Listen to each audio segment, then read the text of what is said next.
দেখছো বাড়ি ঘরদোর এই যে সব জিনিসপত্র দেখো,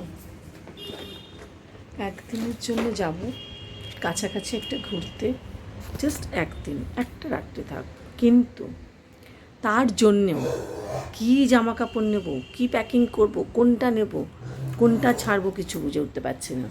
বিকজ রাতে নাইট ক্রিম নিতে হবে, ময়েশ্চারাইজার নিতে হবে, সানস্ক্রিন নিতে হবে। আচ্ছা, একটা জামা কাপড় পরে যেতে হবে, একটা জামা কাপড় গিয়ে চেঞ্জ করে আবার বেরোতে হবে, আবার ফিরে এসে আবার বেরোনো। একটা দিন মানে হচ্ছে 24টা ঘন্টা সারাদিন দৌড়ে বেড়ানো, প্রায় রাত্রিটুকু শুধু ঘুমোবো, আবার পরের দিন সকালে লাঞ্চ ফাঞ্চ করে চলে আসবো। স্যাটারডে সানডে এই প্ল্যান। এসে থেকে যে আমি জামা কাপড় নিয়ে বসেছি গুছোতে, মানে মোটামুটি পাগলের মতন অবস্থা আমার। ওষুধ মেডিসিন নিতে হবে, রেগুলার যে মেডিসিন নিই, রেগুলার যে আমার রূপচর্চা তার জন্য নিই। তারপর তো দেখো 4-5টা তো জামা কাপড় নিতে হবে। আমি পাগল হয়ে যাই। আমাকে কোথাও প্যাকিং করতে বলে আমার এটা সব থেকে গোলমেলে কাজ মনে হয়। তারপর আবার আয়রন করতে হবে, বাড়িতে থাকবো না, বাচ্চাদের সব রান্না বান্না সব করতে হবে। ওহো, কত কাজ, কী কাজ আমি আর জানি না, পারি না এত কাজ করতে, কোনটা ছেড়ে কোনটা খাবো। আজকে আবার হইচই খাইনি। খাসনি কেন হইচই? খাবার খাওনি কেন? চুলবুল চলো, বিস্কুট খাবে চলো। এদের আগে বিস্কিট খাওয়াই, তারপর আমি কিচেনে যাব, তারপর আমাকে ওই সুটকেস, ওই একদিনের জামা একটা সুটকেস নামাতে হবে। ওহো, কি কাজ! তাও আমাকে বেড়াতে তো যেতে হবে। বেড়াতে যাওয়ার নাম শুনলে অফিসে একটা তুলকালাম শুরু হয়ে যায়। ছুটি পাওয়া যাবে না, ছুটি পাওয়া যাবে না, আমার ছুটি সব নষ্ট হয়। কিন্তু তারপরেও আমি ছুটি নিতে গেলেই মুশকিল আছে।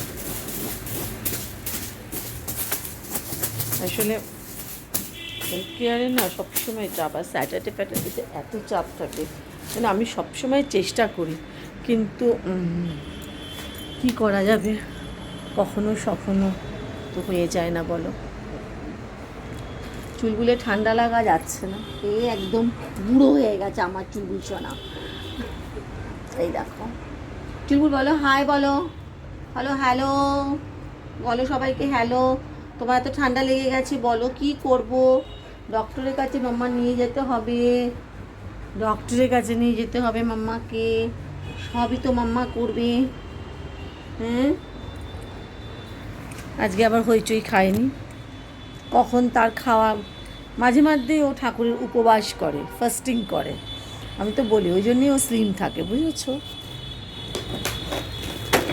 এভরি সানডেই প্রায় হইচই খায় না একবেলা, তারপরে আরেকবেলা খাবে। এইসব ওর প্রচুর নাটক। ও দাঁড়া, ওদের খাইয়ে নিই, তারপর আবার তোমাদের সাথে গল্প করছি। প্যাকিং শেষ করে এবার এলাম কিচেনে। কালকে সব অর্ডার আছে, মাটন মেটে এইসবে। আমি কিন্তু মাটন খুব সহজে রান্না করি, একদম একসঙ্গেই বসিয়ে দিই, পেঁয়াজ কুচিয়ে আলু একসঙ্গে ভেজে নিই, গরম মশলা ফোড়নে দিই, তারপর আদা রসুন পেস্ট, লঙ্কা গুঁড়ো, হলুদ গুঁড়ো, এই দিয়েই আমার মাটন রান্না হয়। কিন্তু অনেক কষাতে হয়, রেওয়াজি মাংস নিতে হয়, সেই কারণে। আর মাটন রান্নার হচ্ছে আসল জিনিসই হচ্ছে জল কম দিতে হবে, একদম না দিলেই ভালো। প্রথমে কষাবার সময় দিলে একটু একটু গরম জল দিতে হবে, পুরো সিম করে ঢাকা দিয়ে দিয়ে রান্না করতে হবে। মাটনের রং লাল হবে। মাটন খাওয়ার সময় কিন্তু নো ডায়েট, কোলেস্টেরলের কথা ভাবলে চলবে না, একটু তেল বেশি লাগবে। আলাদা করে যদি চর্বি কিনে দেওয়া যায়, ফ্যাট, তাহলে তো আরও ভালো। রেওয়াজি এই জন্যেই খাওয়া হয় যাতে ফ্যাটটাও পাওয়া যায়, মাংসটাও পাওয়া যায়। আমার হাতের মাটনের প্রচুর প্রশংসা, প্রচুর অর্ডার, বাড়ির লোকেরাও ভীষণ পছন্দ করে। আমি কিন্তু ব্যক্তিগতভাবে মাটন খাই না। বাবা আমার হাতে মাটন খেতে খুব ভালোবাসতো, তাই জন্যে বাবার সঙ্গে লাস্ট ডিনার আমি মাটন করেছিলাম। তারপর থেকে আমি আর মাটন খাই না। কিন্তু আমার বন্ধুরা, আমার কাস্টমাররা, আমার দিদির ছেলেরা সবাই পাগল আমার হাতে মাটন খাওয়ার জন্য। আর মাটনের লাল লাল ঝোল, বড় বড় আলু, উফ, একটা অদ্ভুত টাইপের অ্যারোমা, ওইটা দিয়েই পুরো ভাত খাওয়া শেষ হয়ে যায়। 2 টুকরো মাংস হলেও বা 1 টুকরো মাংস হলেও কোনো অসুবিধে হয় না। আর মাংসটা একদম মুখের মধ্যে মিলিয়ে যেতে হবে। আমি না আগে থেকে কোনো ম্যারিনেট করি, না দই দিই, না কিচ্ছু দিই। টমেটো থাকলে দিই, না হলে দিই না। কালকে সকালবেলায় বেরিয়ে যাওয়া আমি, মিনা, কুমকুম আর লাস্টে মধু দিই। ইতুর শরীর খারাপ, তাই ইতু যেতে পারলো না, ওর মাও যেতে পারলো না। অনিতার ছেলের পরীক্ষা, তাই যেতে পারলো না। হঠাৎ করেই প্ল্যান হলো, ঠিক করেছি সব কটা সমুদ্র দীঘার ওদিকে দেখে আসবো। আর এই শাহিদ ভাই হচ্ছে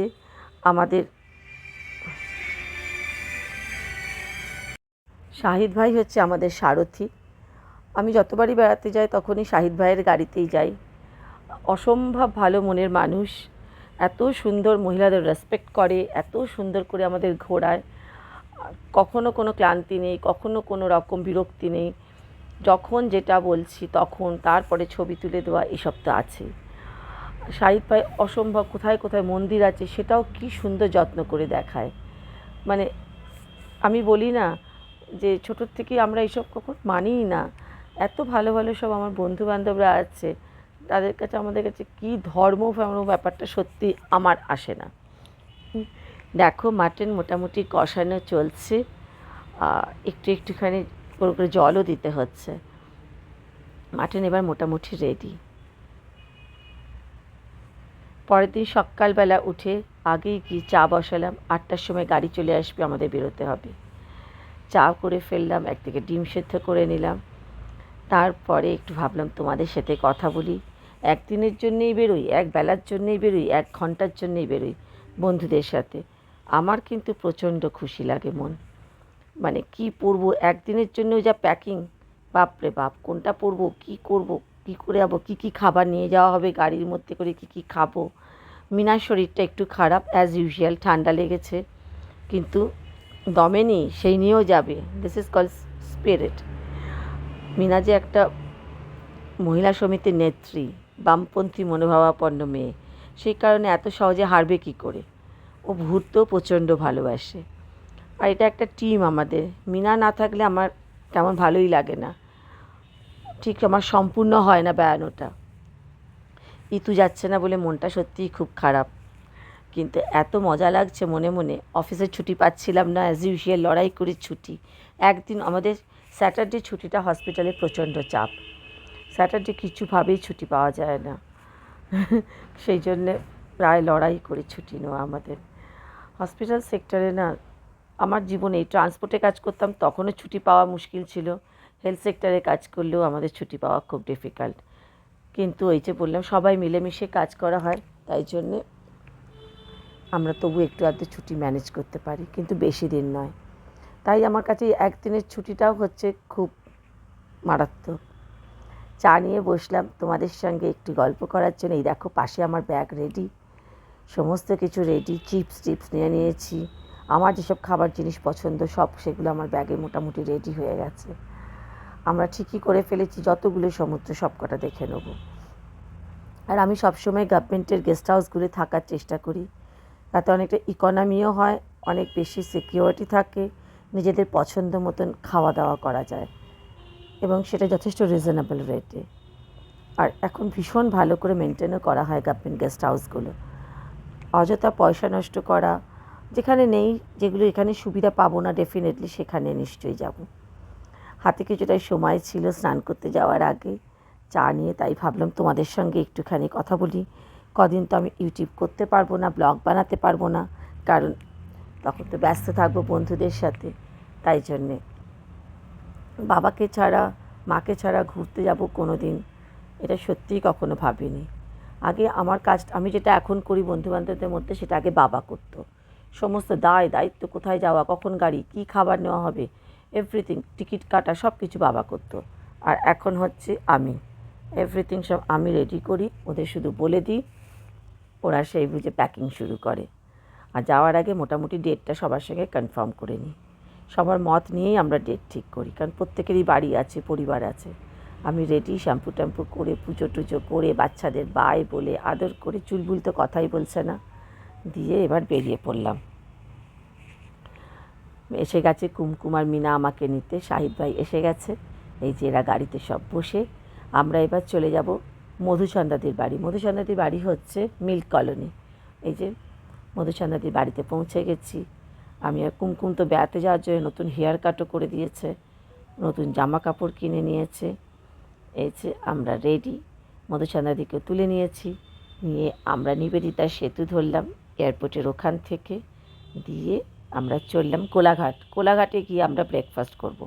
এটা আগেই ঠিক ছিল, মধুদি বলেছে পরোটা, আলুর পরোটা দিয়ে দই খাওয়া হবে। সেই জন্য শাহিদ ভাইকে বললাম মাঝখানে আর কোথাও না, একদম কোলাঘাট।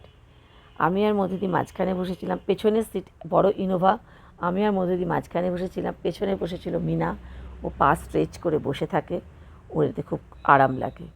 আর সামনে ফ্রন্ট সিটে বসেছিল ম্যাডাম কুমকুম। আমি খুব একটা ফ্রন্ট সিটে বসতে চাই না, কারণ ড্রাইভারের পাশের সিটে বসে থাকা মানে তোমাকে সবসময় জেগে থাকতে হবে, সে কারণে আমি একটু পেছনের সিটেই বসি। আমরা পৌঁছে গেলাম শেরি পাঞ্জাব।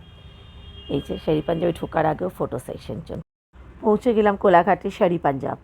শেরি পাঞ্জাব এখন খুব পপুলার একটা ধাবা, যেখানে লোকে ডিনার করতেও চলে যায়, ব্রেকফাস্ট করতেও চলে যায়, তাছাড়া তো কোথাও বেড়াতে গেলে এখানে হল্ট করবেই। মধুতি প্রথমেই বলেছিল আমরা কিন্তু শেরি পাঞ্জাবে আলুর পরোটা আর দই খাবো, তাই রাখা হলো, মধুদির আবদার রাখা হয়েছিল। এখন অবশ্য অনেকটাই কোয়ালিটি খারাপ হয়ে গেছে আগের থেকে। শেরি পাঞ্জাব থেকে বেরিয়েই আমাদের ছবি তোলা শুরু, গাড়িতে ওঠার সাথে সাথেই আমাদের ছবি তোলা শুরু হয়ে যায়। আর খুশিও যেন আমাদের চোখে মুখে দেখতে পাবে। কুমকুম হেয়ার কাট ফাট করে একদম রেডি ছিল, মিনা একটু ডাউন ছিল, কিন্তু তাও আমাদের সঙ্গ সবসময় দিয়েছে। আমরা একবার রাস্তার মধ্যিখানে দাঁড়িয়ে পড়লাম চা খাবো ডাব খাবো বলে।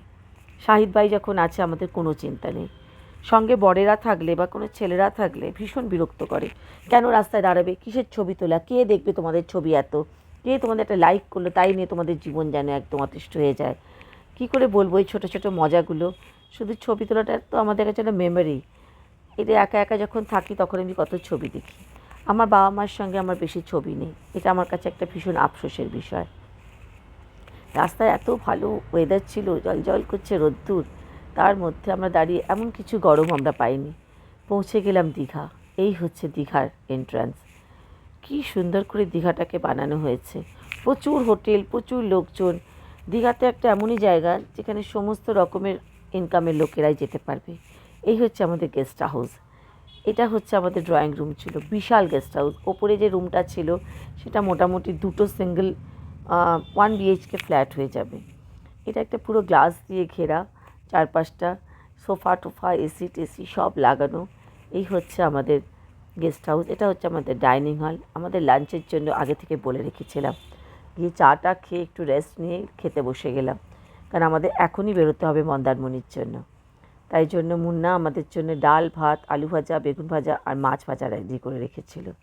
তারপর একটুখানি ওই যে মি টাইম সেলফ লাভ, সেটার জন্য একটু বেরিয়ে পড়লাম, কোথায় কী আছে একটু দেখলাম, পুরো বাগানটা পুরো ফরেস্টটা একটু ঘুরে দেখলাম নিজের মতো করে।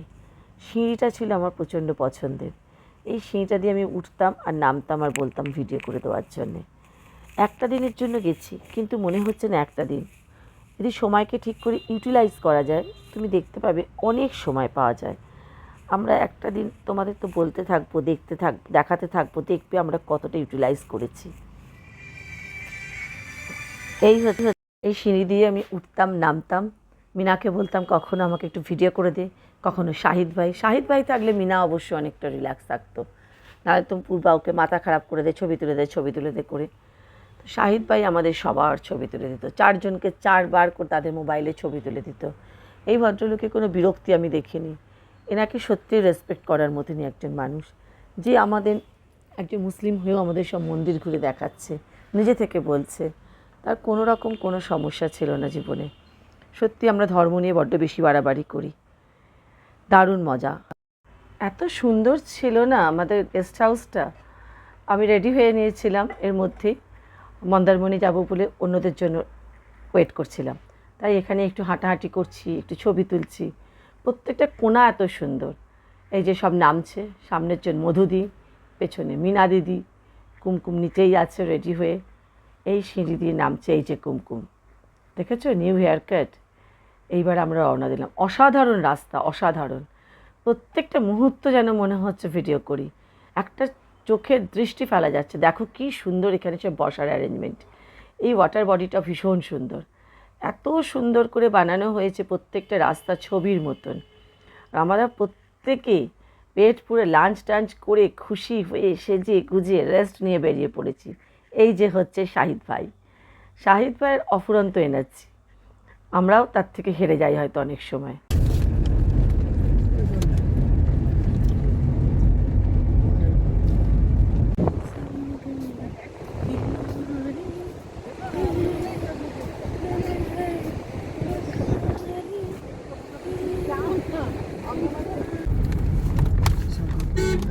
सागर किनारे पुकारे কি বলছে এটা?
চিনতে পারবো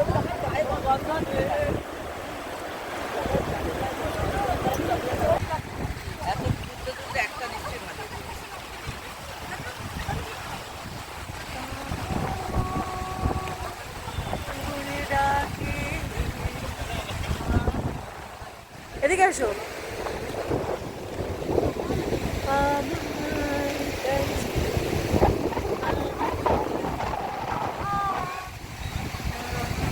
আরেকজনকে রাখবো না, জামাই বুকে পাঠাবে, তুই বুকে পাঠাও না রিতাকে।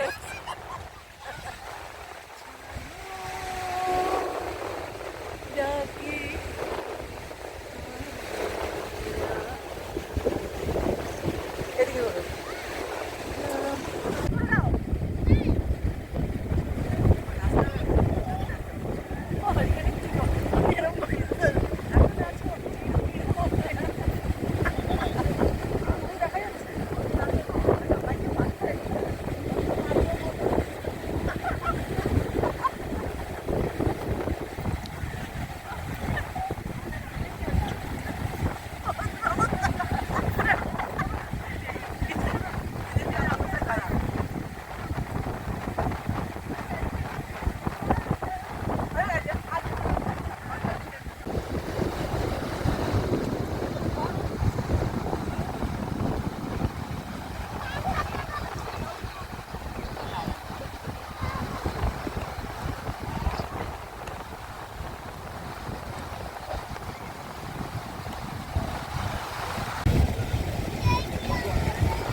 কি ভালো লাগছে, আকাশটা দেখো।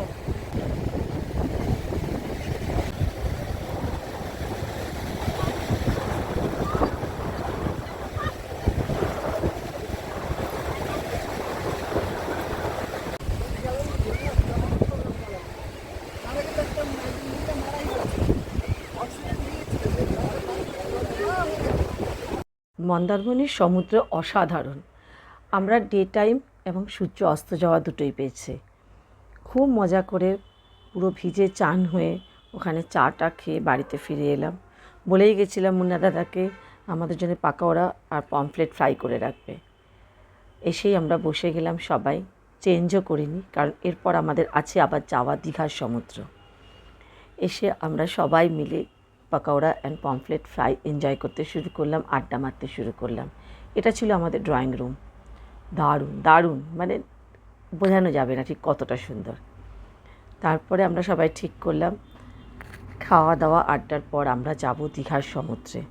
তখন রাত্রির প্রায় 10টা বাজে। আমরা বললাম আমরা এসে তারপর আমরা ডিনার করব। তো সেজন্য আমরা সবাই মিলে আড্ডা টাড্ডা মেরে, মিনা বলল আমি যাব না, আমি আর পাচ্ছি না, তোরা কর, তোরা ঘুরে আয় দীঘা থেকে, দীঘার সমুদ্র থেকে। বেরিয়ে সমুদ্রের বাইরে শাঁখা পলা নিয়ে সব বসেছিল, সেখান থেকে কুমকুম শাঁখা পলাও কিনেছে, আমিও একটা পলা কিনেছি। তারপর বললাম আমরা আইসক্রিম খাবো। আইসক্রিম দেখলেই ছোটোবেলার কথা মনে পড়ে যায়, খেতে ইচ্ছে করে। তো সেটাও খেলাম, ম্যাঙ্গো আইসক্রিম। ওই যে বললাম আমরা বাঁধা গরুর মতো ছাড়া পেয়েছি। পুরুষ মানুষ সঙ্গে থাকা মানে ভীষণ বিরক্তিকর, ওদের ট্যান্ট্রাম